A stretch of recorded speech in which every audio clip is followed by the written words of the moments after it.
grab my PB. If you like drinking wastewater like Bill Gates here, you have come to the wrong podcast. The wrong podcast. We drink fucking beer. Yes. Well, no, you drink piss. You drink fucking piss. Yes, Shut up. I'm drinking piss water today. But, yes, if you drink wastewater from poop, you're a lizard person. Well, welcome back to another episode of the Beer Hole Hat Podcast. I'm one of your hosts, Victor, with always Walker. And me. Welcome back. So we're going to do a quick send-off because the wife wants to try this drink that I have now. Mm-hmm. Yeah, you don't have piss water today. What do you have for your drink? I have vodka pea. Vodka pea. Okay, yeah, it's a cottage spring, but it's like non-carbonated. Non-carbonating vodka water rocket berry. So it's like those Rocket Pops. Yeah. It's like it's not the Smirnoff version. So let's see if it's better than the other. Yes, one. but the non-carbonated thing, that's dangerous. Right? There's nothing telling you to stop. No, there is at least have that carbonation. I just got a little Bass Blue again, my piss water. I didn't even bring a coffee today. Oh, no, you son of a bitch. Yeah. Okay. Oh, okay. Yeah. Oh. Smells good? Oh, yeah. Smell it. It smells amazing. Don't sip it. I want to have this first sip. First sip is all yours here, dudes. Oh. It kind of smells like grapefruit almost. I know, but it smells fucking delicious, though. I definitely get the grapefruit smell. Okay. Like there's like some sort of extra sweetness to it. But. Oh, you can definitely smell the sweetness. Oh, yeah. Let's do this. Oh, my God. Yep. So better than the Smirnoff version. This is fucking dangerous as fuck. Mm-hmm. So we're going to take a quick break for our sponsor. So as my brother just said there, as adults, we can do adult things. We were just talking about having bowls of cereals and saddle bowls and popcorn bowls. Mm-hmm. These guys basically drink their cereal here. Dude, you know what you do is grab one of those fucking bowls. The only real way to have Netflix properly is pour half the bag in the bowl, then pour the milk. You don't put the milk then the bag. No, never milk. Psycho. No. But that's the most easiest, cheapest way to fucking make milk. Or chocolate milk. Yeah, I mean, like, Nesquik is just excellent for yes, and then afterwards you just feel like shit. You're like, oh, it's so great. like you feel like everything's like curdling in your stomach. You're just in there like, okay, I can do this. I can do this. I was gonna say, like, I've definitely made the mistake before of having a Red Bull after, like, having cereal, and just, like, curdles the milk instantly. It makes your stomach feel not great. Not fun. I find if I don't know why, because usually when you're an alcoholic, you say, oh, just drink a beer the next morning. No, you just pop open a fucking energy drink, you're the same fucking thing again. Blue Gatorade. Yep. My blue of the gods. Get you back on your feet. Yeah, at least get you to the bathroom to have a shower. As you're like, those they're essential. Or like as you're in the shower, all you hear in your brain is that fucking that song like. As you're just leaning into the fucking wall. I'm never drinking again. But so you caught up on wrestling this week, sir? Actually, I didn't watch anything. I realized on my way here, I even missed the Dark Side of the Ring episode that came out and the last episode of Unreal or whatever. Oh fuck! Yeah, I haven't watched it since episode 2 or 3, so I'm probably a couple episodes. I was so mad. There's only 5 episodes. I'm watching in the kitchen, and it restarts, and I'm like, I've seen this episode before. Oh, really? It's the first episode of season 1. You know what? I'm going to put Dark Side of the Ring. They have like fucking 8 seasons already. But yeah. I love that show. It's so cool. Hearing Jim Cornette and fucking, like, all those guys talk about old wrestlers and, like... Oh, man. Last night, I was, 2 nights ago, I wanted to watch it. I didn't know what episode it was. It was the Owen Hart episode. The Owen Hart one's really good. That got me teared up a little bit. One of the ones from this season that I really liked was the Big Boss Man episode. I haven't watched that one yet because I know I'm trying to catch up as fast as possible because I know Jeff Hardy shows up in one of them. The TNA episodes. Yep. The first 2 episodes of this season. Yeah. But the last episode was the fuck is his name? It's like the guy that like was psycho and just like doing it, like went to Eric Bischoff. He said, well, if I do this character and you give me termination papers and I go to WWEF and prove to them that I had this cool character. You can bring me back and pay me more money. It's like, that's like a smart fucking idea, because everybody's going to want to come see my show. Yeah. He had like 3 kids with like 3 different people. Can't remember which episode that would be. My phone's over there. Like, he went through the Heart Foundation, like the dungeon. The dungeon. Yeah. And here we go, Amazon. Yeah. What episode? Am I still on the episode? Another good one is not last week, or not the Big Boss Man one, the one that came up before that, the Necro Butcher Samoa Joe episode. That was crazy. Yeah, the Brian Pullman. Oh, Brian Pillman. Yeah. Yeah. Like, I was watching that, so I'm watching it in bed, and of course, like, it comes up where, like, him and his wife were fighting with his ex, and, like, the ex calls her mom's like, I'm gonna do something really fucking stupid, and ends up blowing her brains out. And then he ends up like, I did this. I did this, and like in the episode, like the stepmom to the kids, like, I don't know how to make it up to her because I know I said some shit, and I cannot take it back. Yeah, there was some shit that came out after that episode. I can't remember if it was the ex-wife that was featured in the show or one of his girlfriends that weren't. But apparently she squandered like all of his money after he died. Fucking dipped on the kids. Went out, got like a massive needle addiction and shit. And it was the widow. Yeah, it was his ex. Yeah. It was the wife that he died with. Yeah. Because like in the episode, she says, yeah, she like basically just fucking. I'm not done the episode yet. It's a good episode. And then you find out that his kid's in AEW and then went over to WWE. Lexis King. What? Yeah. He chose not to. He wrestled in AEW as Brian Pillman Jr. Yeah. And then when he went over to WWE, he's like, no, I want to get away from my dad's name. I want to make my own. Yeah. And Lexi, I guess, is his mom's name, the one who fucking offed herself. Yeah. And King is... No, his mom, it wasn't his mom. His mom... His sister? His sister's mom. Yes, his sister's mom. Or maybe it's his sister's name or something like that. But Lexis is one of the females in his family's name, and then King is his adoptive mom or his adoptive parent's last name. Yeah, like, it's... The amount of, like, I'm, like, going through the season, like, holy shit. Chris Jericho's doing a wonderful job. Oh, yeah. He's been with it since, I'm pretty sure, the first season. Nope. First season was nothing. It was just them just doing shit. It's the second season, yeah. He comes in. As Walker just sits here, he's like, huh, yeah. I'm following, because I don't watch the Dark Side of the Ring, but I know it is the Dark Side of the Ring, all the kind of crazier stories. The first couple episodes were insane when they were talking about, like, all the old guys, like, they have an episode on Chris Benoit, right? Yeah. That's the episode. Yes. We did talk about that a little bit in our Chris Benoit episode, but... Yes, because that's the reason why I said do the episode. I was going to say, that was one of the episodes that really blew up Dark Side of the Ring. Like, Vice has always had, like, a really good following with their documentaries and shit, but as soon as that Chris Benoit one came out, because it wasn't just people shitting on Chris for what happened. It was like a genuinely well-articulated, just here's all of the facts. Yeah, it was right? Not even that. They obviously did a fair bit on the crime itself, but it was him growing up at the dungeon with Stu Hart and Brad and Owen, and then going up through Stampede Wrestling and going through WWE and WCW. Just showing how good of a career he had and how much of an icon he was, ultimately. That's why when we did the episode, I turned around in like the very beginning of the episode, like, okay, guys, I'm going to take something from Chris Jericho right now. If you think that we're supporting a murder right now, you can just fucking turn it off. Yeah. Because he knew Chris Benoit. They were really good friends. Like, really good friends. Like, and he was stating, like, I do not condone anything of the actions of what happened, but you need to take... Even Paul Heyman's one guy's like, I don't give a fuck if he put his personal side in what... 3 people died that night and someone had a choice. Yeah. And I get that. I do understand that, but like I don't know. People still think OJ was a good football player. I mean, the glove didn't fit, so it's fine.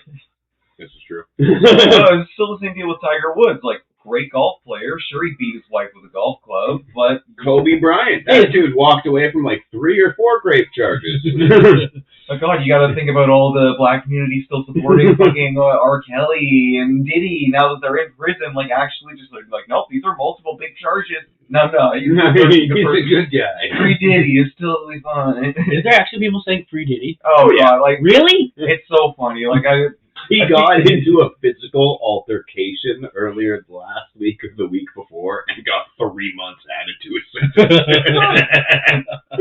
Like, Diddy should never come out of prison. Like, the fact that like half of these sex crimes were settled outside of court because like they were too damning.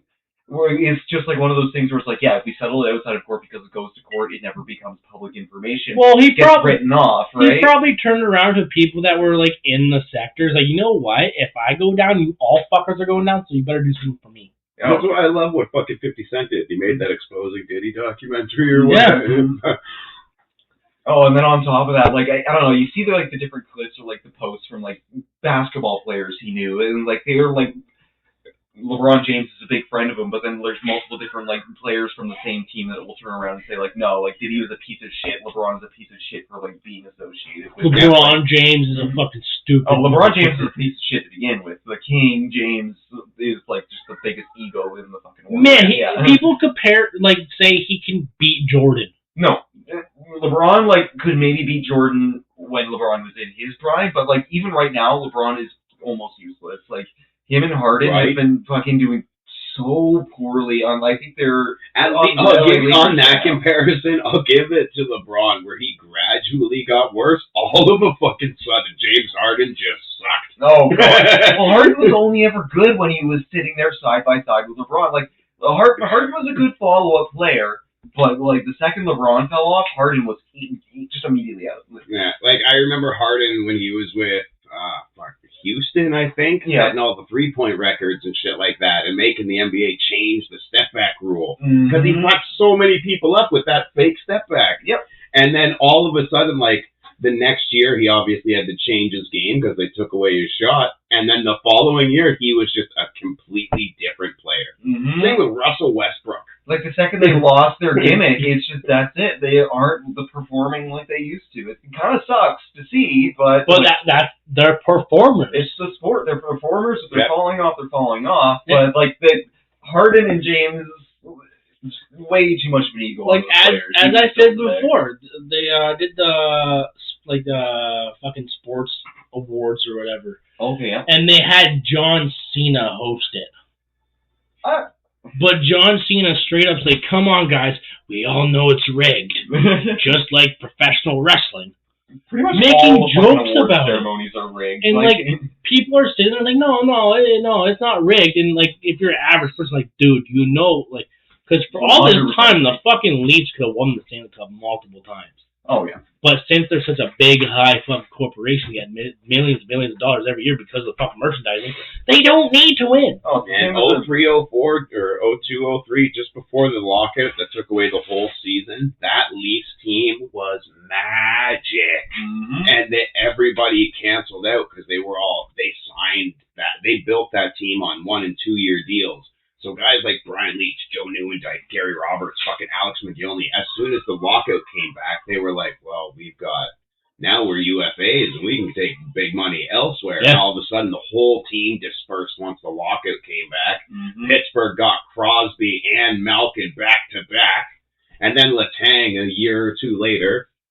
But that's the thing. Other hockey teams are paying way better than the Maple Leafs, and the Maple Leafs are still raking in money. It's just not going to the players, and the players. But the thing is, people are noticing that people just go to Toronto to retire. Yeah, that too. Yeah. Like fucking, I remember one year the Leafs. I think it was like 07. No, maybe 09. They got Jeff O'Neill, Eric Lindros, Jeff Allison, or Jason Allison, and some other big defenseman at the time, and they got all four of them same day. Lindros got injured in his first game, he made 13 games, got injured. Jason Allison could take like 10 minutes to get blue line to blue line, and they ended up cutting him. Yeah, reasonably so. But Jeff O'Neill was the only one out of that group that stuck around for a while and actually did anything. But that's the thing. It's Toronto management has always been bad too. Like they blame on the curse. It is a curse. Like anybody. Harold fucking Ballard. I don't understand the Toronto curse. It's just fucking Toronto being stupid. It is the Toronto curse. It's the same thing with the Blue Jays. Like, they are... No, you shut the fuck up. Blue Jays are super great team. I love them so Always much. Like, on paper, they're such a good team, it's a but team, they something perform just... well. It's like sometimes they'll throw the game right at the end. Like, Because it happens. Because it's an American sport. They don't want a Canadian winning. That's the fucking problem. And that's it. Like, you see these big leads where the Jays are coming in, and it's like, okay, they look really good. They get to the bottom of the ninth and lose a 5-run lead. Yeah. The World Series game when fucking they put Alejandro Kirk to ground out into a double play with a fucking lead. I don't know what it is, but the Leafs just want to fail. Or the Leafs and the Jays. Like, the Toronto curse is real. Speaking of curses, so what do you guys think about people storing servers and data and movies and shit on data centers? You mean our topic for today? Yeah, data centers are not just a big thing; they're a growing thing. They are popping up all over the States. I don't know of any that have popped up in Canada. I think there's one in Alberta. There's one in Alberta, and there is a giant one in Quebec. The largest one in North America. Okay, we don't care about Quebec. They just want to fucking... the stinky fish! The fucking frogs! Okay, so we've got two big ones in Canada. That I know of. Yeah. Those were two that I wanted to look into, was the one in Alberta and the one in Quebec. Cause even though it's in Quebec, it's relatively close. And in a really odd spot, too. Really? Yeah, it's northern Quebec, but it's it's a very secluded, off-grid type of place. So not only... My thing with the data centers is the impact it has on everything else around it. Not only the water usage, which is massive, but they say it's not. With the right words, it's not. But the actual footprint these fucking things leave. Yes. So energy consumption. Not just water consumption, the sheer energy consumption, the land that they take. They're not like the town hydro service building you got in town, or like a Bell building you got where it's a little hut kind of deal. It's just like a distribution warehouse. Yeah, it's basically an Olympic-sized swimming pool of water volume in and out daily. And sure, you could recycle a lot of that and that's where they get around the whole, it's not wasting, we're filtering it, we're treating it, we're putting it back. But what I learned is that when it comes back, not every AI center uses the same water cooling or the same filtration system. Well, that's it. There's some data centers that are really good. Like Google is one of the top performing data centers that are putting some out. So they have very efficient water cooling systems and actually do come close to using, I think, something like 1%. And the rest is recycled. And the cooling part is way bigger than I thought. I thought it was just cooling the actual data center, the cells or whatever that is that they're using. But it's on the trail off too. When it goes back, there are some data centers who are using that 1% and putting back 99. But that 99% is coming back 2 degrees warmer sometimes, 3 degrees warmer. So it's impacting the actual global climate by making what are called the heat sinks, so natural bodies of water, more warm, so they're holding on to more heat, which ultimately makes global climate, global temperature, that little bit warmer. So, in other words, the government is making global warming. Oh, we've known that for a while. Oh, yeah. But yes, there was... we have proof now. But the thing is, they're justifying it, and like we've seen in the videos that we've shared within our own chat, they're trying to say that no, data centers aren't actually using the water. There's no consumption, therefore there's no actual water usage, which is a completely bullshit way to frame it, like you were saying there, Ace. They're framing it like they're not actually consuming the water and nothing's actually changing, when in fact they are affecting so much. They are. They're literally changing the water itself, because even if it wasn't being used for a data center, they're taking out of inlaid water or whatever. I don't know if it's they're taking groundwater, so they're affecting watersheds in the local areas. Taking that, filtering out whatever is good and being used by said ecosystem, removing that, and then putting it right back warmer, colder, fucking completely I guess you could say clean technically, Mhm. but you can't take a giant amount of clean water and put it into an ecosystem that runs on its own filtration systems, like a swamp or a bog or something like that. That's going to fuck with it. Oh, you're going to disrupt the pH levels of the swamp. That's what I'm thinking of. The pH and the levels in the water and shit like that. That's all going to fluctuate. Well, even a lot of microorganisms like bacteria that help filter swamp water, even things like precursor species like frogs, turtles, like all these different life forms are going to start being affected because their actual environment that they're growing in is physically, chemically altered as well as temperaturally altered. Like, especially for amphibians and reptiles, like things that have like porous membrane skin, like a difference of 2 degrees is actually pretty big when they're entire living environment. I was thinking on that, like in the winter or like during extreme hot summers or extremely cold winters, if you're putting warm water back into a trying to freeze ecosystem that's normally supposed to freeze, you're not going to let that happen. Who knows how long down the chain that warm water is going to keep. Oh, and even then, if that warm water's staying there like, through these season changes, like you're saying, you're all of a sudden disrupting hibernation patterns for a lot of organisms. Yeah. Suddenly, they're not having actual proper sleeps or proper longevity, and we're going to see a lot more extinction events of these smaller things. So what happens if a data center like this is in a rainforest? In a rainforest? So taking what you guys have been talking about, as I'm sitting here listening because I have no fucking idea. So, you, as my brother said, water gets warmer, right? Oh yeah. Some put it back a couple degrees warmer. Some bring it back colder. It all depends on the data center itself. But there is no regulation currently on water usage for cooling specifically yet. So, what temperature they put it back at and how they regulate it is kind of up in the air right now, and that's why a lot of municipalities are like, yeah, fuck it, just do whatever you want. Okay, so that being said, if anybody has listened to the past episodes that I mentioned this, think of a fungus that gets a little bit warmer. Yep, there you go. There you go. That's changing an entire ecosystem by 2 degrees.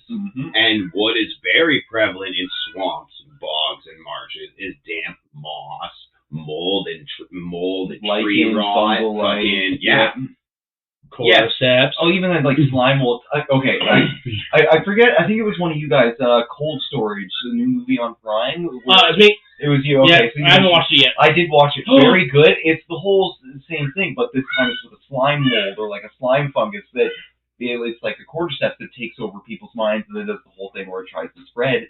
It's kind of blown out of proportion, but it's not just like conventional cordyceps. Slime molds and lichen as well as moss are a big threat because slime molds are smart. I've watched videos of certain slime molds and they can like maneuver their ways through mazes and shit like that. Like they can get to a sugar cube or whatever it is that it's going for and work its way around like bleach or fucking other shit so it doesn't die. Oh, like it's smart. Like it chooses. And it has memory too.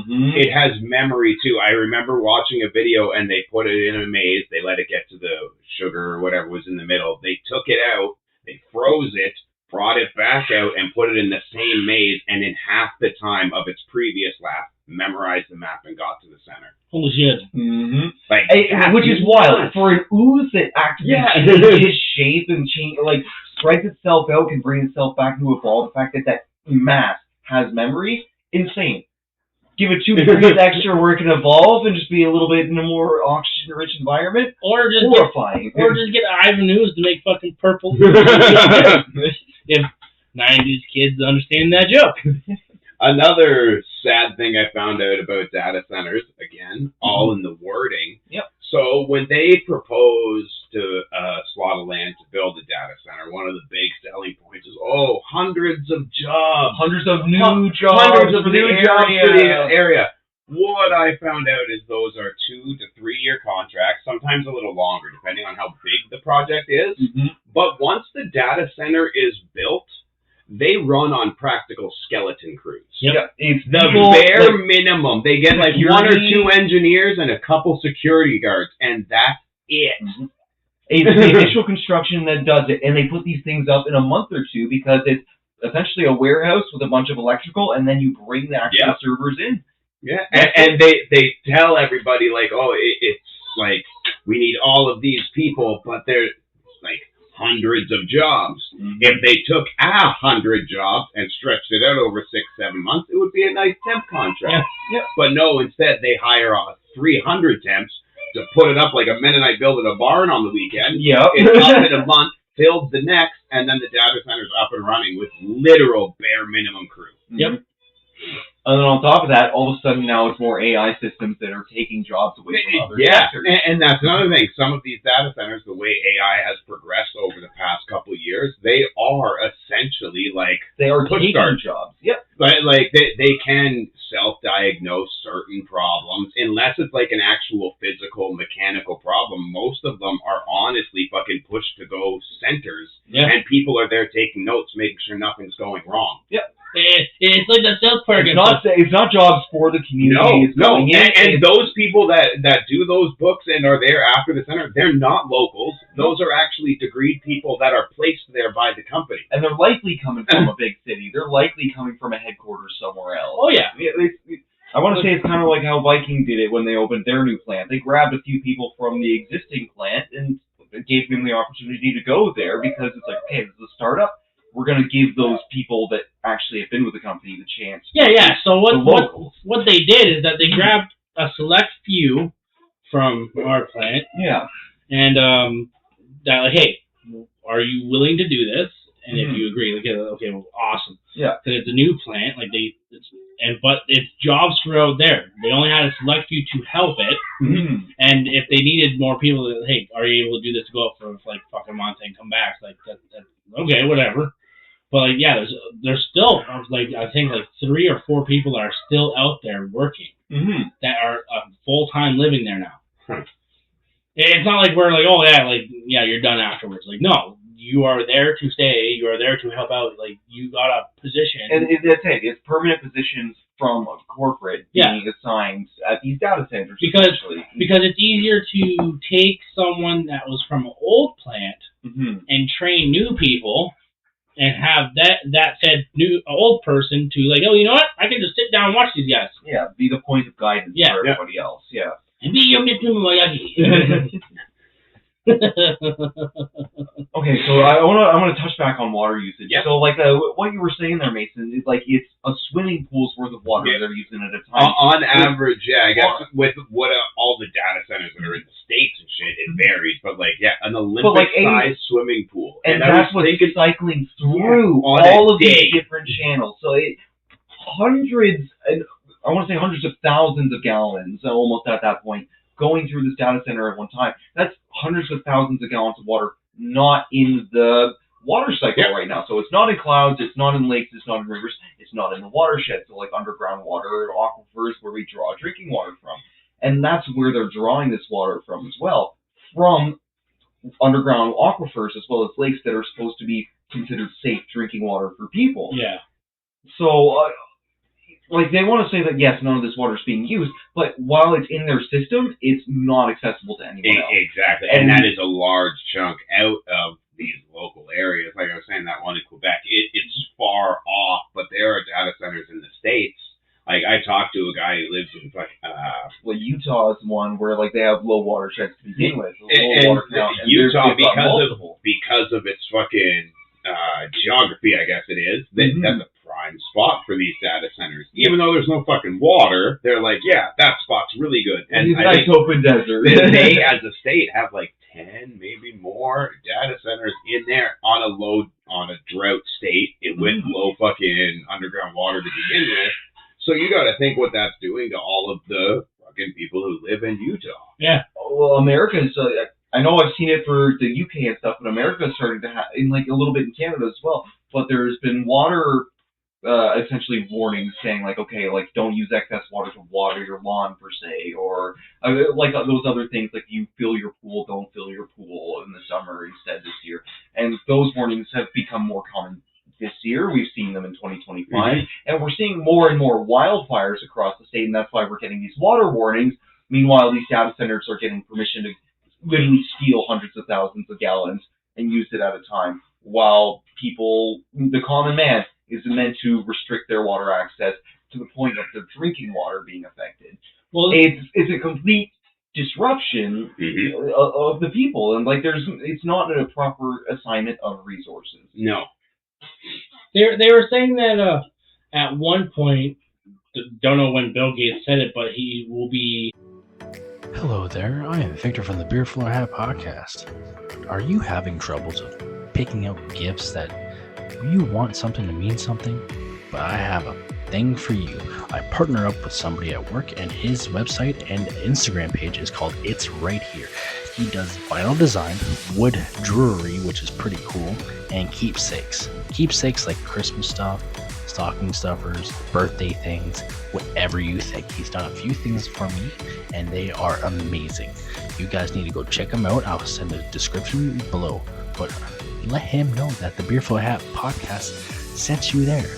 So in other words, let him know to stay frosty. He said that one time in the future, where people will be paying to rent when they're allowed to use water. Well, Nestle's been trying that since the 90s. Nestle has been like spearheading the whole water isn't a right thing. Yeah. Nestle are criminals. So, as much as we praised Nesquik earlier in the episode, Nestle is a horrible fucking company. Yeah. Oh, we don't need. We have someone that can talk about Nestle the whole time because we legit had a fucking argument about it. Someone with a G. We fucking went to the store and I grabbed a fucking Kit Kat. Just wanted to that's Nestle. I'd never buy Nestle products. Like, why? They're a bad corporation. They steal a whole bunch of water. Like, dude, I'm just getting a chocolate bar. Yeah, I remember when people did that about Heinz, when they pulled the Heinz fucking thing out of Ontario. Yeah, they closed the factory, like, boycott Heinz. And I'm like, but Elmer tastes like shit. Chicken and shit, grills, it's ketchup at the end of the day. Yeah, right. Well, that's the thing. It's like, what can you do? I don't know. To that point, like, I think Trump has been enabling a lot of this, these AI places to go up, as well as, like, multiple different Republican states, unfortunately. Like, everybody's into the idea of AI, or at least the higher-ups are okay with it, because it's control. They can justify the fact that, okay, if all of our systems are much more easily controlled, like, we have what's essentially going on. I'm going to flash over to the Ukraine war right now, because targeting systems for AI have evolved tenfold at this point. So it's the AI that's identifying people, AI that's identifying potential targets, putting a readout to information, and then giving it to a human operator and saying, okay, here's a potential target. Do you want to verify this?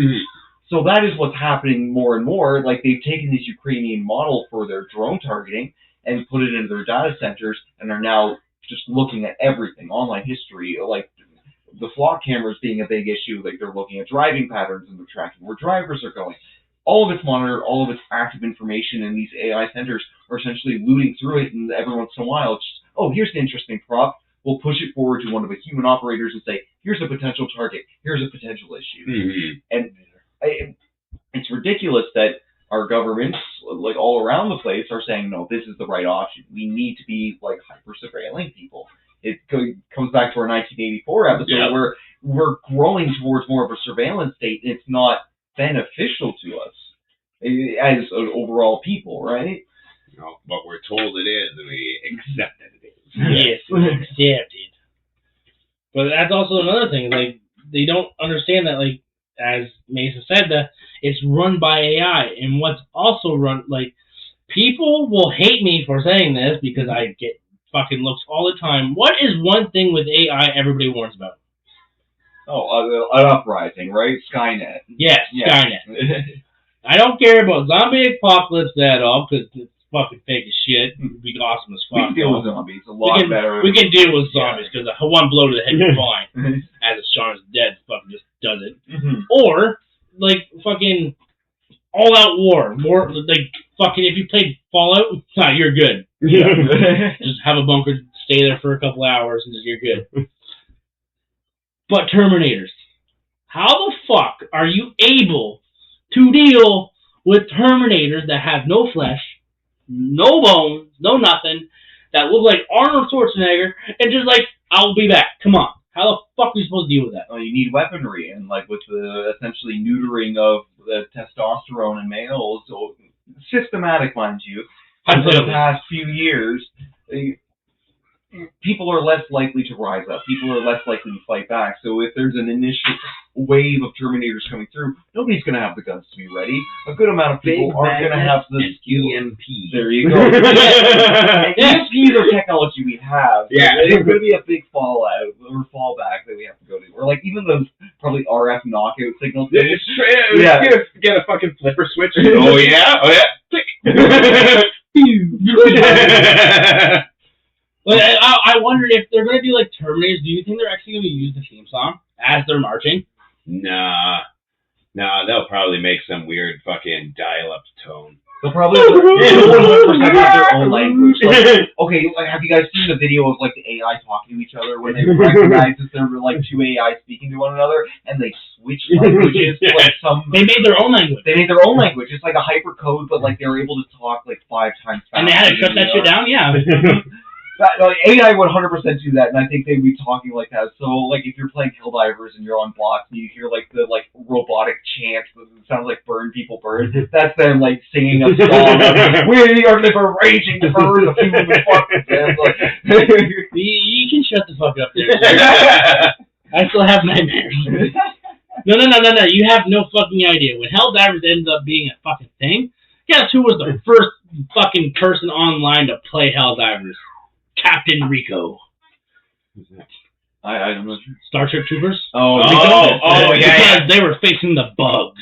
Oh. And then they ended up bringing the bots. Mm-hmm. Go fuck yourself. The bots were a nightmare early on, like when their game first came out. Like the devs like balanced them out a lot. And you know what they do? They have the game run by AI. Mm-hmm. Really? Yes. Yeah. So like all of the enemies like have a bit of AI programmed into them, so like they can interact with the environment. They have their own like patrolling patterns they'll follow based on the enemy type they are. They'll have. I was reading about a game that's like that coming out. I'm pretty sure it's for PC. It's called BR1. Apparently, apparently every NPC in the game has its own AI type mind driven. There is no linear way to play the game. There is no compass. There is no mini-map. There is no given direction. Apparently, you play the game, and the game changes as you play it. So it's like a true full experience. Nobody will play the game the same way. No, even if you choose the same decisions, because of like, if you stutter step in a hallway or something, the game's going to register that you're anticipating something, and maybe the next hallway, something's going to fuck with you. Yeah. But the one person who's just speed running through everything, well, they're going to throw a wall or something in front of it, or a mine or something. The game changes to the player. That's pretty cool. Okay, from a gamer perspective, right? Absolute big old bummer right now. Maybe that would AI, be okay. super cool. So in other words, you have to be unpredictable, but be predicted to fucking play this game. Straight up. Like, what the fuck? What are you just looking at? I am looking over and I'm seeing Oliver carrying Nova on the baby cam right now. Oh yeah, she's just laying down. They're like play fighting right now. But okay, so AI is being integrated into everything, and that's kind of why they're justifying putting up all these data centers now. And well, I get it. You need more so that it can happen. You don't need this. So something else that I realized about data centers that, like, when I say it out loud, I realize. Wow, I should have kind of realized this. Mm-hmm. Data centers aren't just for AI. Mm-hmm. We've had data centers for decades. Ever since the internet became big and useful. Like, Netflix has one of the biggest data centers because of the sheer storage that they have. But Netflix... the fact that they need to have multiple servers constantly being able to stream. And then came Disney, then came Prime, Hulu, HBO. No, it was Netflix, Prime, and I just mean now we have all of these. Some are under umbrellas. Right? Yeah. Others are standalone. Yeah.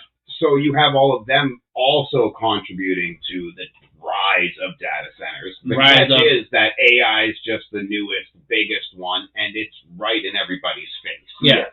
Like, nobody had this conversation when we were fucking using paper straws when Netflix was coming up. Mm-hmm. No, we were still like, fuck it, save the environment.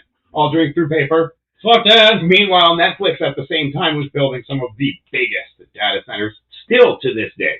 Like I think the biggest problem is that, look, with a lot of these newer data centers, there's, again, almost no regulation on it. So a lot of people complain about the noise pollution as a big one. When right? like towns will rezone a data center basically within a suburb, so they have to deal with the constant hum of all these different servers, as well as the cooling systems that are constantly running for it. Like people around here, they bitched about the windmills that came up fucking 10, 20 Oh, years I ago. remember that. You ever drive by one of those things and like actually get outside your car and listen to it?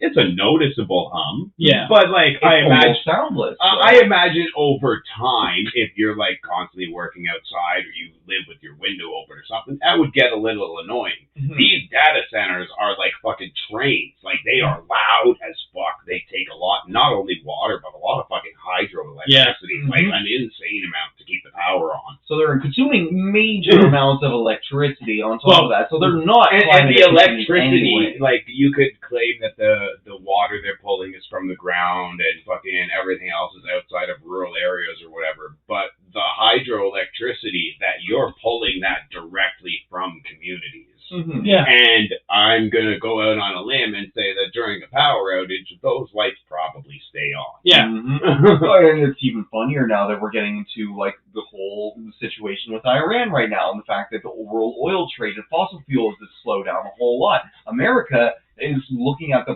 possibility of potentially doing like power outages on a more regular scale. Like yeah, the UK Rolling power outages. Mhm. That shit is fucking crazy. I heard about that last year. they're warning against it. Like, the UK is actively warning against it. The States is now in a position where they're like looking poor on the actual amount of fossil fuels they have, and now that Trump's fighting with Canada, they're going to be getting a lot less crude oil because Carney is finally putting his foot down, which good for him, by the way. Like, as much as I like to About fucking clown on fucking him, yeah, putting his fucking foot down.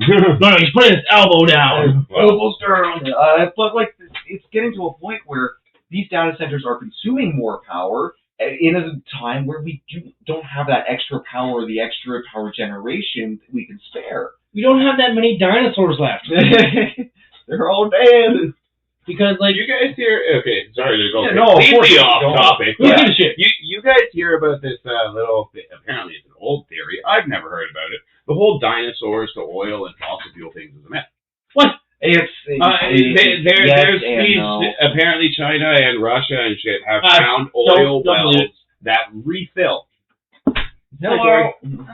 Apparently that they went back to do like I can't remember what the excuse they said, but it was like to check on old mines. Yeah. And they said that they had went and found old dried wells that were documented to be dried and drilled out that had refilled to almost 3/4 its capacity. Meaning that it was either coming from somewhere or they didn't actually find the well. They cracked into a crevice that was beside a well. And that well fed into the hole, okay. yes. So there is a likely explanation that it's not actually refilling itself. Yeah. But there is the case that it could very well be coming up from the bottom of the hole and refilling. And it's crude oil, it's usable, it's refinable. And so there's a chance that something going on within the Earth's mantle is actually generating crude oil. And or like I guess like parts of falling out from the mantle into the actual magma that's being like pushed well, back. that's what I was thinking. Bubbles almost, right? That's what I was thinking. Apparently the core of the Earth is not a solid. It's a giant rolling ball of magma and shit. Yeah. So like that's got to be constantly melting, bringing shit in, expelling shit out. Well, it's why we see a bunch of rare metals. byproduct. Yeah, it's why we see rare metals like showing up in volcanoes. It's why we have like Japan, one of the most volcanic nations in the world, producing some of the most amounts of gold, palladium, like very specific rare earth metals, because the mantle likes to push up all kinds of different chemical compounds that like maybe like get into a hot spot after they fall together and then just sit there. So oil is definitely not out of the picture when the mantle has no oxygen. It's not going to be burning. Crude oil can form inside the soil. I don't believe you guys. It's from dinosaur bones. The thing about the dinosaur bones is it started because of places like organic material and like carbon compounds breaking down. So we can say big extinction event, dinosaurs broke down and became oil. Not only that, the highest concentration of dinosaur bones that we have found throughout the world tends to be near oil fields. Yes.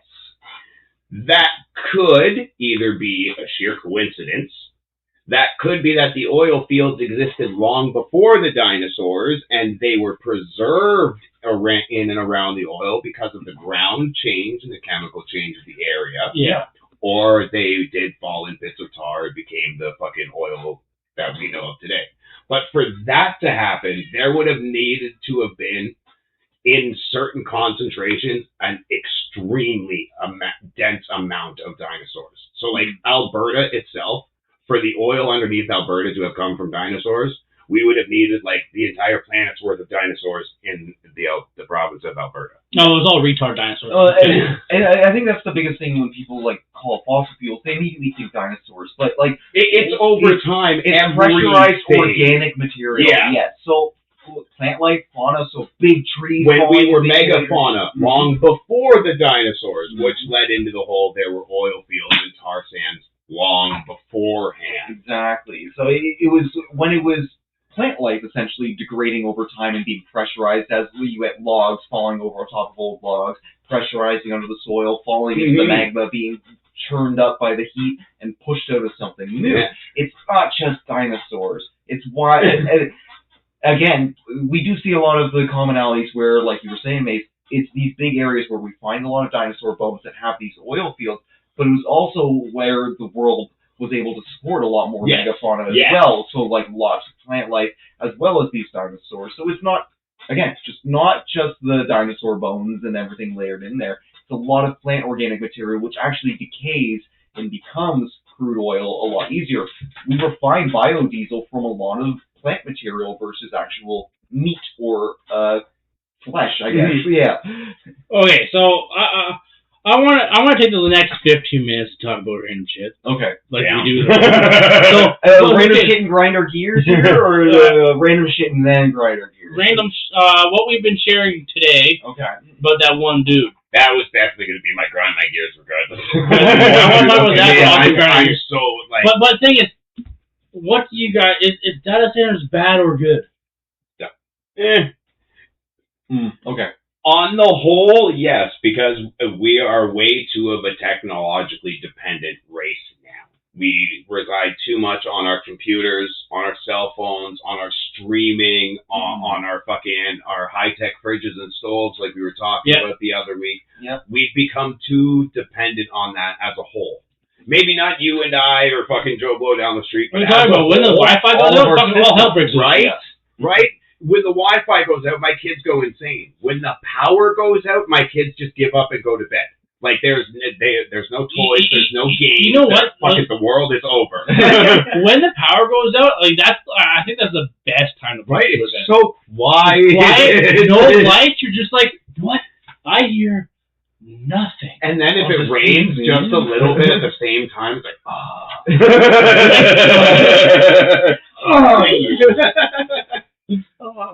Okay, I think that data center is bad. Big data center equals bad. The more that we have, the more, again, I agree with your point that we're relying more on it. A lot more of our systems are changing to rely on AI, and I think that's bad. It's a shift away from people having purpose, and it's getting more into that dystopian future where it's like, okay, if AI controls everything and people are left to just struggle to survive, it's going to create more issues than good. So data centers are definitely good. They I help a lot of our definitely agree systems. with that. I was reading something about the advances of AI this morning. And there's a company in China or Japan or whatever. Before you say anything, just remember, Skynet was originally made by Chinese. Yep. Oh, okay. But this company, they've gotten AI to give like the millions of trials, I guess, because an AI can run 1,000 different things at once. Yeah. So they got it to do models of a bioengineered bacteria. And they wanted to find one to find out if one could be made or manipulated to attack, specifically in this study, E. coli, but not attack humanoid white and red blood cells. Yeah. Apparently, the AI, over millions of trials, came up with 10.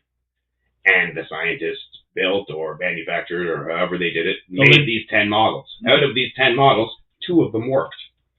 They attacked E. coli in a petri dish, but did not even remotely go near red or white blood cells. So a process that normally would have taken years and They tons of did over, like, experimentation, say, a weekend. which is phenomenal and impressive. Like, so there's so many good applications Okay, of AI. Why not use that and find a better solution for the water? The water or the fucking, we have hydro dams and shit. We have windmills. We have fucking those things that the witches used on the side of their house. Water. When you just said that, I'm like, okay, he's thinking about homeschool. Like, the technology is there. So if AI can do that, Yeah. let's waste some of those resources and try and find a way to make it run smoother. I think we're approaching it with a 1950s perspective, where it's like we can use AI for everything without Except in realizing making AI better. without recognizing the damages that it could cause until the damage is already going to. Oh no, it already did that. Yeah. 1987 with the first Terminator movie. Well, not only that, I don't know. Again, doing the data center and shit like that, there was a Silicon Valley company that was testing the strengths and limits of their AI that they had made. Yeah. And in Computer Jimbo, they made a sandbox, Okay. which is a restricted area that a program's allowed to run in. Yeah. They gave the AI specific parameters that they knew it wasn't capable of doing. Okay. They forced the AI to break out of the sandbox.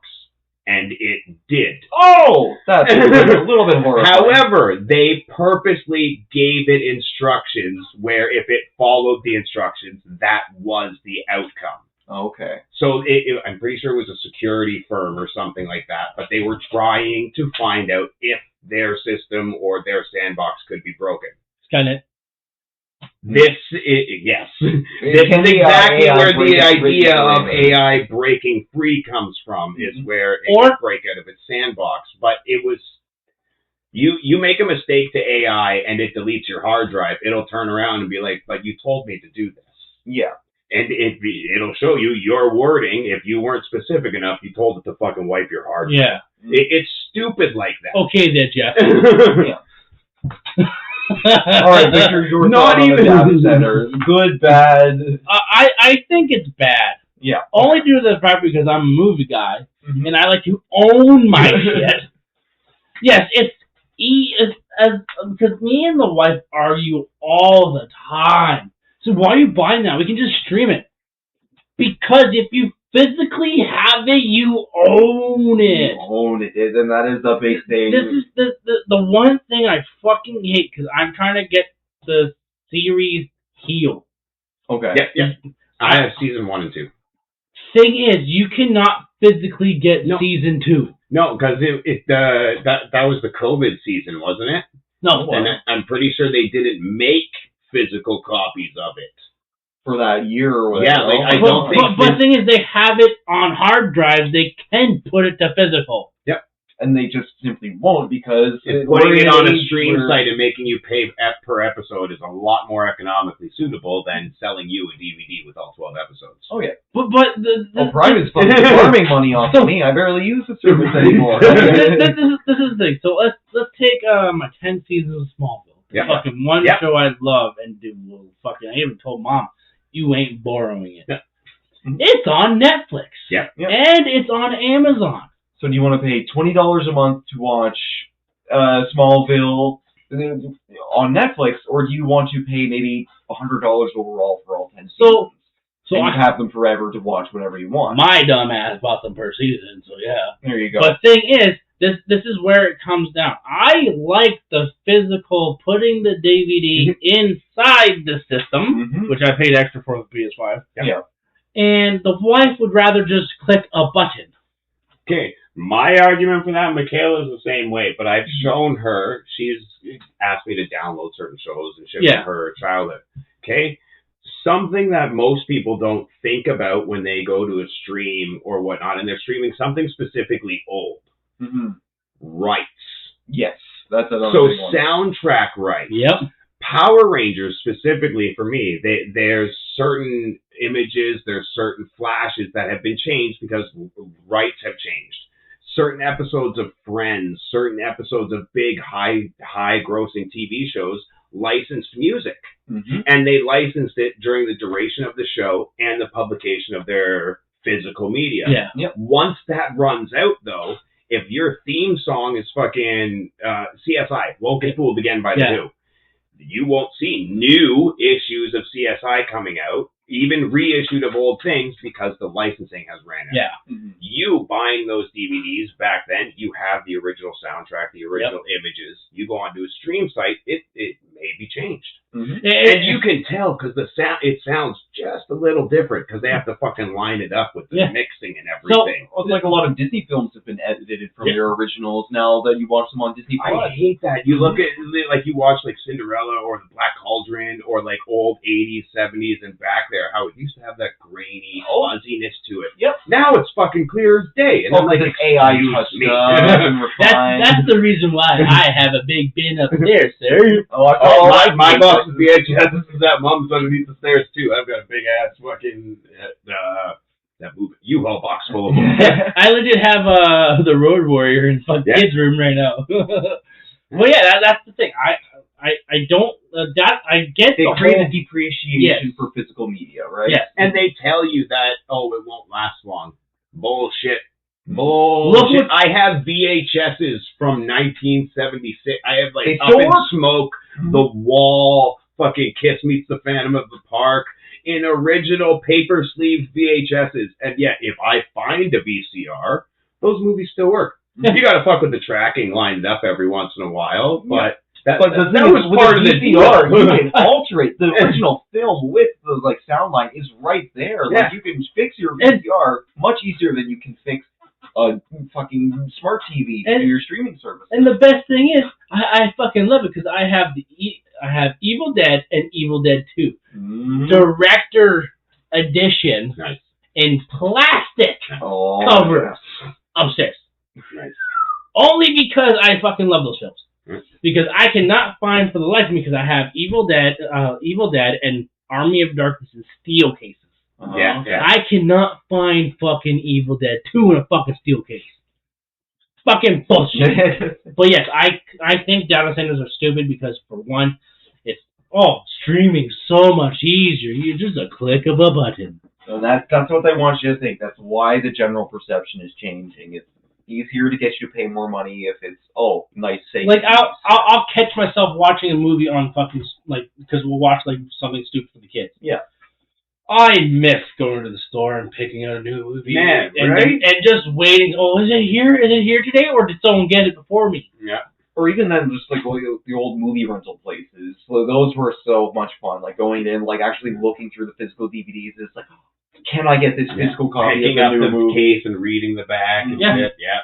Or going to Granny's and eating and doing the gumball and shit. Yeah. Oh, the Black Hall got you a free video. The fucking day we moved from there to here, fucking I got all blackball. And I'm like, fuck, I'm moving. Oh, we'll hold it for you. Yeah, okay. Sure. I would have been like, hey, I'm not moving. But yeah, it just I like physical copies. The fucking stupid usual. It's easier to stream. No, it's not. It's easier to pay for it 100% to stream. For monthly, it's fucking stupid. Yeah. Mm-hmm. So, Nathan, what grinds your gears this week? Joe Fells. Man, I had just started looking at that dude's videos, and I thought it was really cool. So, for anyone not familiar with it, this guy was, I guess he, maybe, I have no clue about his past. I saw a video that he was an ex-con, and then when he came out, he's like, I don't want to deal with money. I guess he was living off the grid and out in Costa Rica or something like that, but he was collecting old books. Most of his videos were about Bibles and shit like that, like 1700s and 1800s. I wonder where those Bibles were. Mm-hmm. A lot of them, he was saying, were Freemasonry. Some of them were like British lineage, like passed down for generations. No wonder why he went missing. So not original like King James. No, some of them were like the books you'd see like a pope reading at a pedestal kind of deal, gold leafed around the edges, like just huge. Yeah, okay. And like what he was doing, he had access to this cool ass AI system But he was digitally scanning all of these while maintaining the integrity of the book, I may fucking add. Yeah, not just before, even the second after, yeah. But he had the video that caught my attention. He had this super old Hebrew Bible, like I think it was a Hebrew Bible. Yeah, Hebrew Bible with a map. With a map, a colored map of Palestine, not Israel. And the Bible was from like 1593 or something like that. Okay. And it had like, it was the oldest looking book I have ever seen. It was so cool. The cover on the book, like the indentations were like easily half an inch deep in the cover. It back when books were just so ornate, yeah, right? Yeah. And like he was going through it. Okay, so before Mason continues, this is my brother shared it on our group, and this is the last video of his. Why the world so obsessed with the Jews? Ever since seeing that color map of Palestine in the Bible, I've been wondering if they didn't get twisted back then and were persecuting God's chosen people, the Palestinians, nigh to death, while the plant has been ruling the world. So I didn't know about that. Apparently, in some of the old Bibles he found featuring Palestine and not Israel, they speak of God's chosen people being the Palestinians and those residing in that land. One of the things he was touching on in that video was, what if history was switched? Because a lot of like Judaism and Christianity Are says God said, mirroring- no, the promised land was for Israelites, was for Jews, and they kicked the Palestinians out of the promised land. Yes, they did. One of the things he was touching on, and he says he found evidence in multiple different like regional Bibles. He had a Templar Bible. He had like these old Russian Bibles, fucking Indian Bibles. He had old ass Qurans and shit. But that specific set, he said he found a map, and it led him to looking into things. And he thinks that when the Great Expulsion happened or whatever in the desert, when they kicked out the Palestinians or no. So what happened was it was Moses, after freeing the Jews from Egypt, they roamed the lands for 40 years. Under promise that they were going to be given the promised land, or the promised land was theirs. He was saying that it was the other way around. The Palestinians lived in the promised land, were the promised people. Yes, okay. They were already there, and when the Palestinians were expelled or whatever, and the Jews took over, renamed it Israel, they took their Bible and flipped it around on the Palestinians, so all of a sudden the Palestinians were the bad guys, and the Jews were the chosen ones. Yeah. And he was literally 2 or 3 days away from his announced release of this website. He had, I think, he was going to publicize all these ancient Bibles for everybody to read, and he was like, "I'm doing all of them. I'm not picking which one I like or which one you like. I've been given all of these ancient books from people all over. Here's the written history, and make your own opinions based on it. And you say like the proper way he should be doing it. Yeah, and the every video he says, if I die, it's because of the government. Yeah, sure. Every video, at some point, he's like, I am of sound mind and health. I am not suicidal. Like, I am doing this for you guys. I want you to see everything. If we find something, we find something. If we don't, we don't. And he's like, I just want everybody to have the same access that I do. Because, like, he must have done something in the past to get these books. Yeah. Because he was saying in a couple of the videos, oh, this one came from me from someone in Tallahassee. Oh, this came from me, or to me from a Freemason in New York. This came from me from Because that's it. They're hard to find. They are like genuinely hard texts. And apparently his wife, within the last month, so they're saying he died between July, the end of July, and like the very beginning of August. By August 2nd, when his wife said he was dead, they're saying that he could have already been dead. Not it's an announcement, we're just finding out kind of deal. They're saying that the last month, maybe more of his content was pre-posted or set up to post. To make it seem like he was posting regularly. Yes, like it was scheduled uploads. Yeah, scheduled uploads. That's what I'm trying to say. It's not uncommon. A lot of people do that, so they don't sit at the computer all day. Yeah, I've done it before too. Yeah. So, and a lot of his videos are like that. Apparently, his wife has shut down all communication to the page. She's like straight up, nope. Family needs of privacy, whatever. Nobody knows the exact date. Nobody knows the cause. Nobody knows where. Nobody knows anything. Because except- there's likely all kinds of suspicion Yes. surrounding it, right? And she's... I like to think that maybe he faked it For because his own he safety, had been yeah. saying he's also very good friends with the Plastiline guy. I don't know if you know him. Oh, yeah. Okay, he is very good friends with him. They made a bunch of content together. And that dude has the fucking Men in Black, I've seen them, they've been at my door and shit like that. He said the same thing. I've had some specific messages, I've had some weird encounters. Black helicopters have, like, turned the radar when off. he was outside filming a video, he's like, you fucking Goodfellas, when Buddy tells his wife, the cops are after me, there's helicopters everywhere. Except he pointed his phone to the sky and you could see the helicopter. Mm-hmm. Flying fairly low. And this dude was like... likely doing a LiDAR scan or something, right? Yeah. But he's like, no, man, they're here. So, like, I wouldn't be surprised if maybe he went into hiding and we do still get this. Because if he was smart enough to pre-upload his videos, I imagine that the videos we've seen were from a couple months ago. Yeah. So that means he could probably have been farther along in the scanning thing than we think, and could have been a lot closer. Maybe it was just launch I that think he was waiting for. Oh yeah. He did the launch and like, I died. I think he died, and then in a little bit he's going to go launch. Because in one of his videos, he legit can't be condemned or like Right. charged with any crimes if he's already dead. That- right? that's so what- they'll launch the system and If he knew enough was coming after him and he believed in his story enough, which from his videos he believed it 100%. On top of that, if you consider historians' like opinions of like the Bible and things changing over time, the King James Bible was established in like the 1600s because they wanted to control it and control the masses.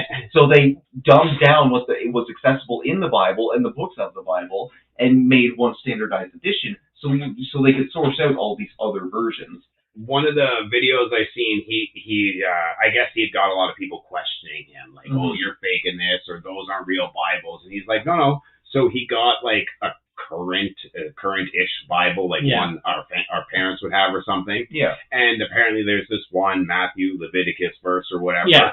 And he's like, here it is in this Bible, and then he got one from like the 50s or the 40s or something. Here it is in this Bible, and like Old English wording changed. And then he's like, here's one from 100 years before that, and an entire line had been removed. Mm-hmm. And then he's like, and here's one from 100 years after King James. The entire verse was changed. Mm-hmm. And then he's like, I don't have it on me, but I'm willing to bet that this verse in a version before the King James Testament was probably an entirely different verse. Oh, yeah. It completely from what those four that I just showed you. Yep. And I was like, man, I knew shit changed, but damn, that's...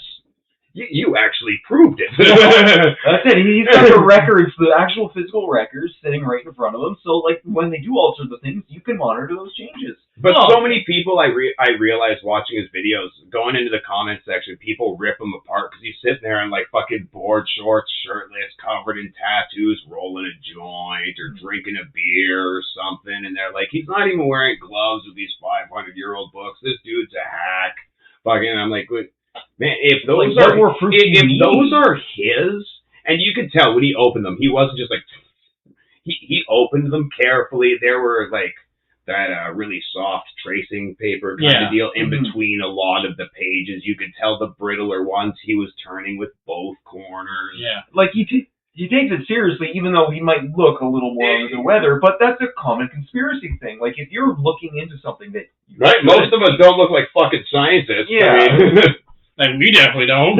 Well, You got a fat guy with two skinny guys, one's drunk. There you go. You gotta think about it. Even scientists, like, even though some of the more well-known ones, were known to have very distraught-looking appearances. Oh, look at fucking Einstein, yeah. Poofy-ass hair. He also pooped himself. Like CM Punk.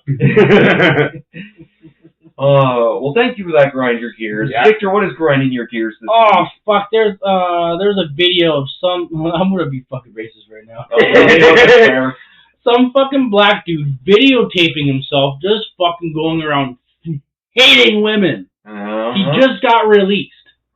And there's a bounty on him now. He legit knocks some chick out and fucking, you fucking like that, starts hitting her and shit. Like, our justice system is so fucked. Is there something with a balloon in that video? Yep.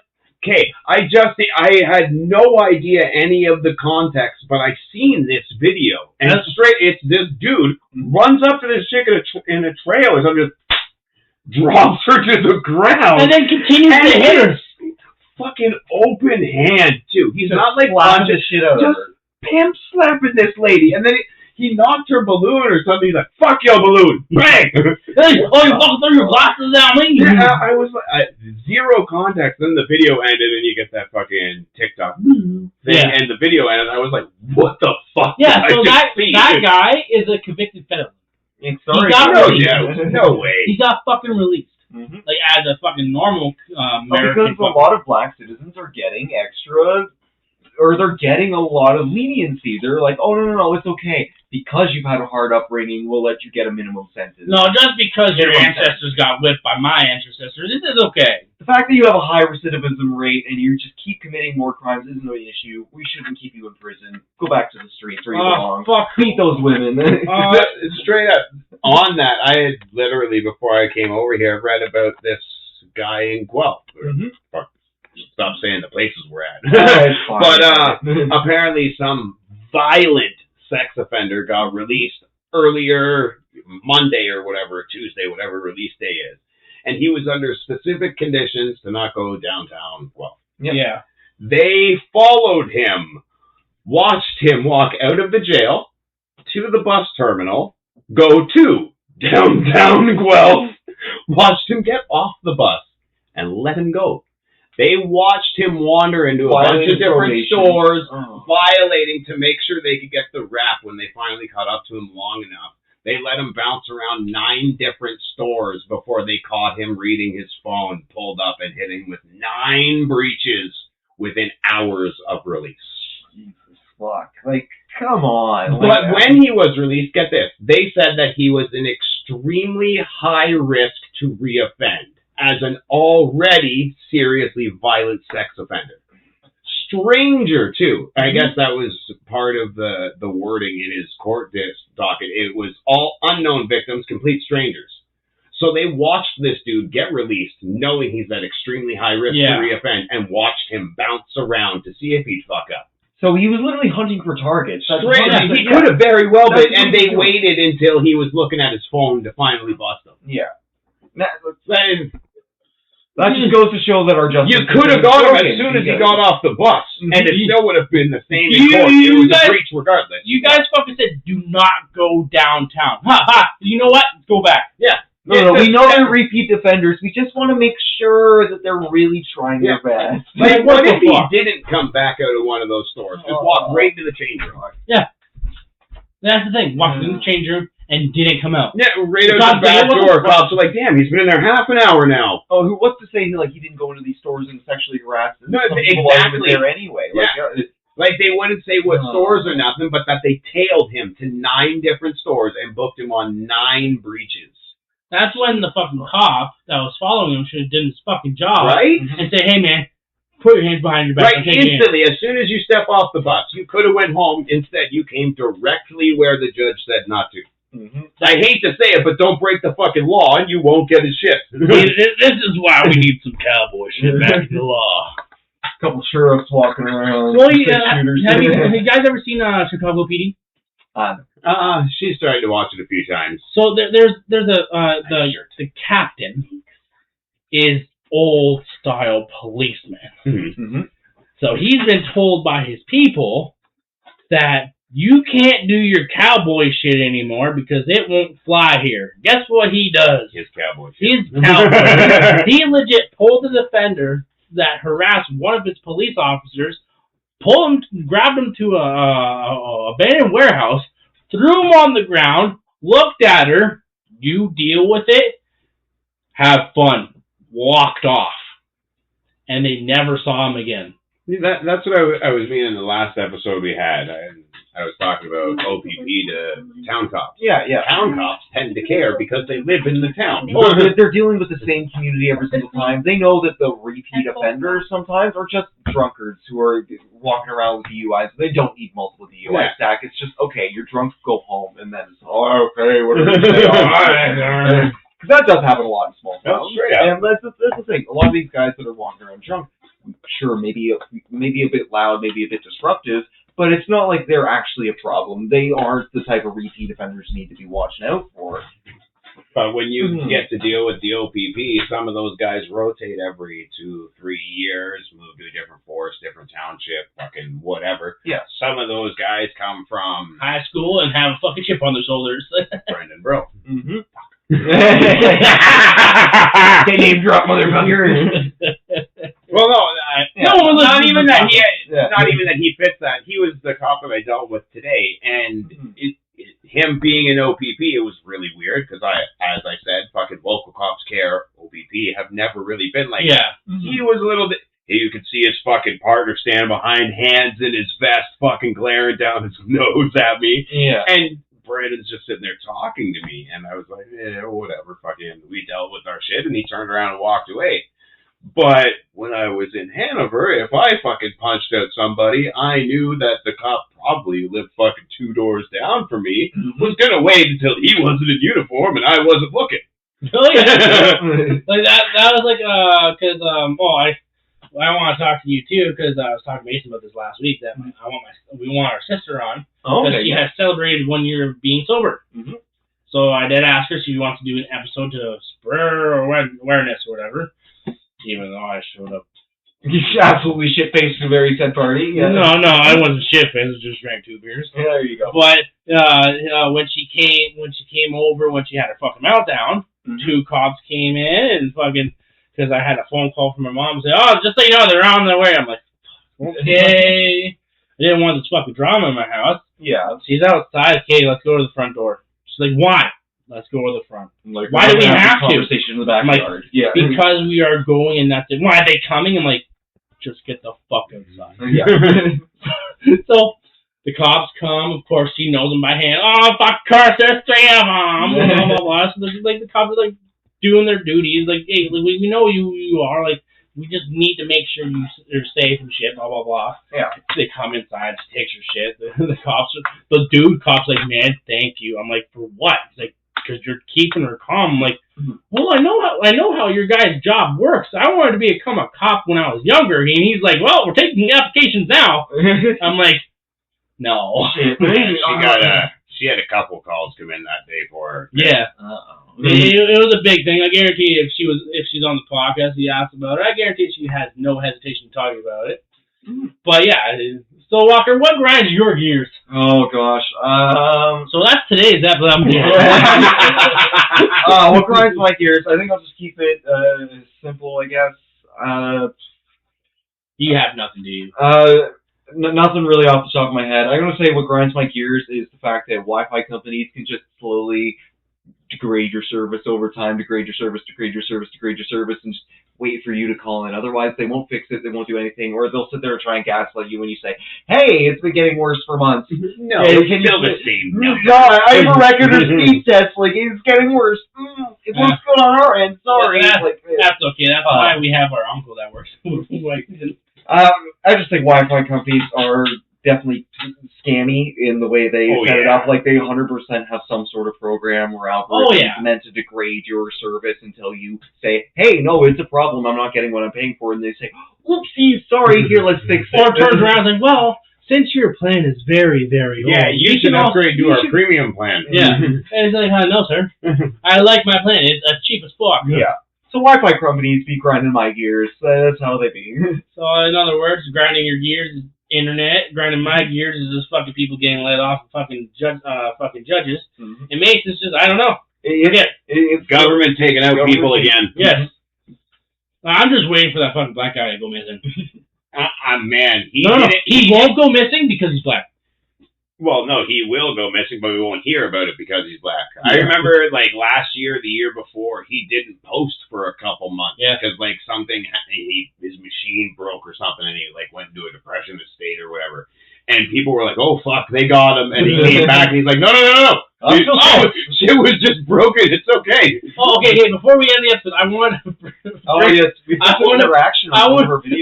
bring something up. I got a notification on our comments. Spotify. So Spotify comments. Or Egg Theory. Yes, Egg Theory is still the biggest fucking episode. Okay. So, fan number one. That Fangirl number one. That one fangirl. Oh, okay. And Preach. Patches. Patches. So we got Patches and that one fangirl. So they're having a conversation. They're having a conversation of this video. So the first comment from fangirl was, "You're back. How have you been?" Preach. Patches. Great, you. 8 fucking replies. Yeah, I've been busy, stressed out about summer's homework. I'm sorry about that. I'll pray for you, and that'll get better. I don't know if you prayed yet, but Holy Mary, it's worked. I'm 100% done with all the fucking stupid shit. And she's got 90% on her ethics assignment, so good job, Patches. I said what? I said a rosary. A rosary? God is good. He really is. It kind of seems like a weird conversation, but like it's two people talking back and forth in the comments on this video. But it's a weird conversation to have on a weird topic. That's fine. Fuck it. It's engaging. It's engaging. Yeah. Like and like in their hearts and shit. Like I want to comment. I'm like, are you guys okay? Like you guys realize what like episode you're commenting on? So to these fans, thank you for commenting. Yeah, even though it's unrelated. Like, this is we see you. We see the interaction. We appreciate the interaction, but this is 3 hours ago. So that being said, if you guys have any comments for the podcast on this episode or any, like, feel free. Spotify, Apple Music. Spotify, Apple Music, YouTube, whatever else the internet data centers does. Or email us. It's all in the fucking bios and shit. So, yeah. So, in other words, with that being said, with the heat from all these data centers, stay frosty.